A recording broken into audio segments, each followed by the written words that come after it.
Today I want to ask you a question. What is causing the most stress in your life?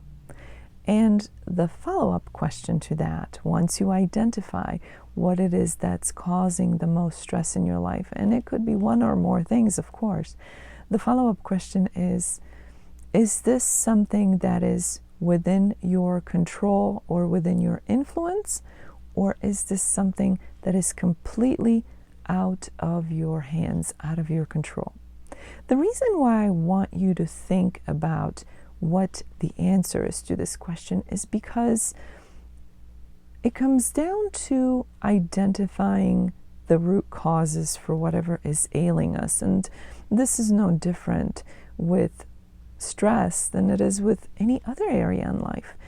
If there is something that is bothering you, whether it's something that's making you sick, whether it's a proverbial or a literal thorn in your side or a pebble in your shoe, unless you remove that problem, it will continue.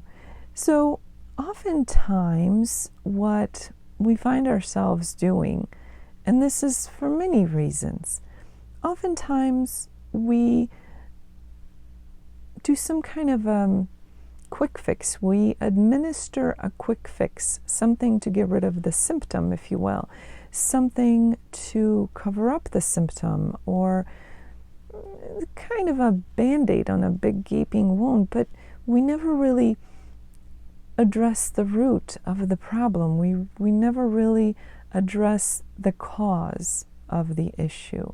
And again, this is the same for the stress in life as it is with everything else that we could take a look at. Today then, I want you to think about it. What is it that's causing the most stress in your life? Once you identify that, you are that much more ahead of the rest of the population who never does it.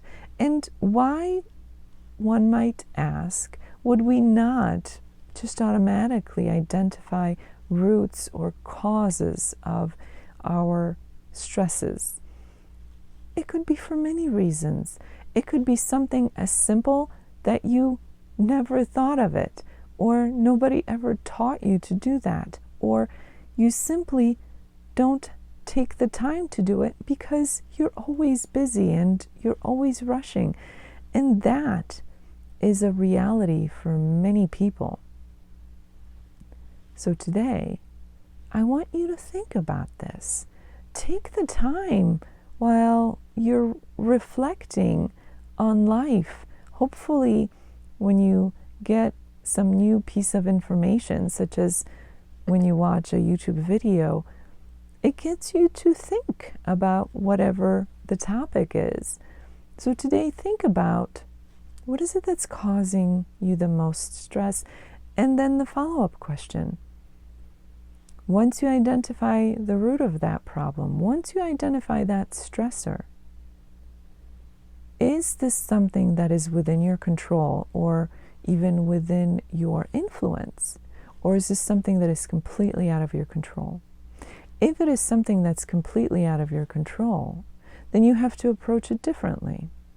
Then, if it was something that you can control or influence, if you find out that the root of your stressors or the stressor itself is something that you can control or influence or change in some way to alleviate some of the trouble that it brings your way, then now you know what your next step is.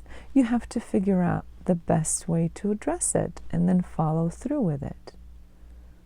If you can't change it, maybe you can influence it. If you can't get rid of it, maybe you can influence it to some degree.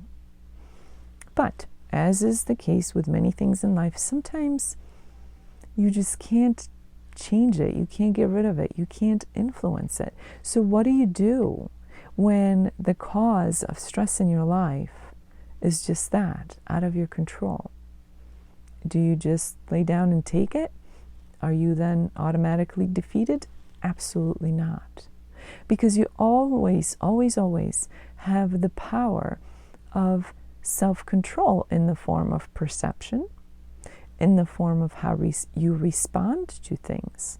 So, if things are such that the root of the problem that you identified is completely out of your control, you can work on how you perceive it. You can work on changing your perception. That will work. Not always, but oftentimes.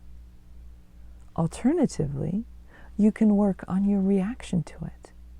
So even if it's something that you can't control or influence, even if you have a really hard time changing how you see it, changing your perception of it, you can always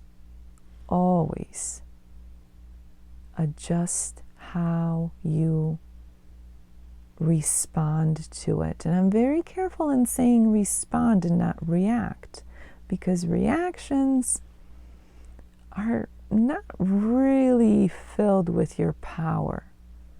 Those tend to be emotional or knee-jerk type of things where they may or may not work and you may or may not regret them.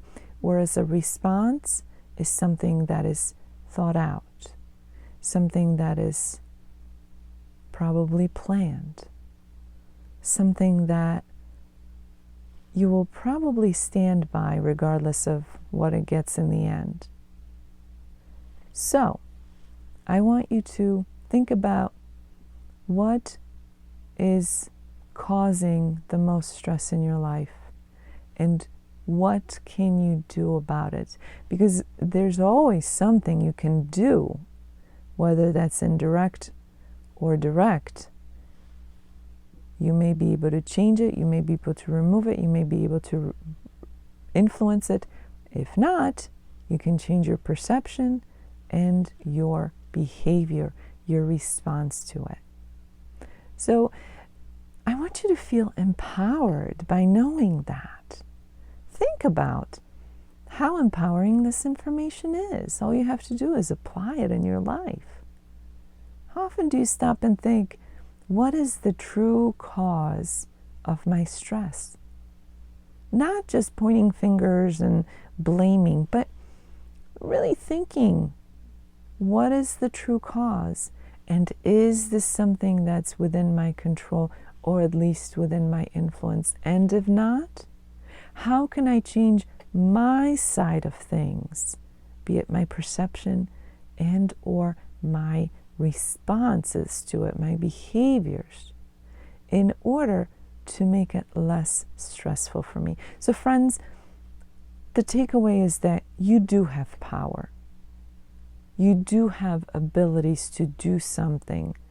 It may not seem great, it may not seem definitive, but there's always something, even if it simply comes down to your perception and your behaviors. So know that, walk away empowered and applied what you learned here in your life, in your own experience, so that you too can be more effective at managing the stress in your life.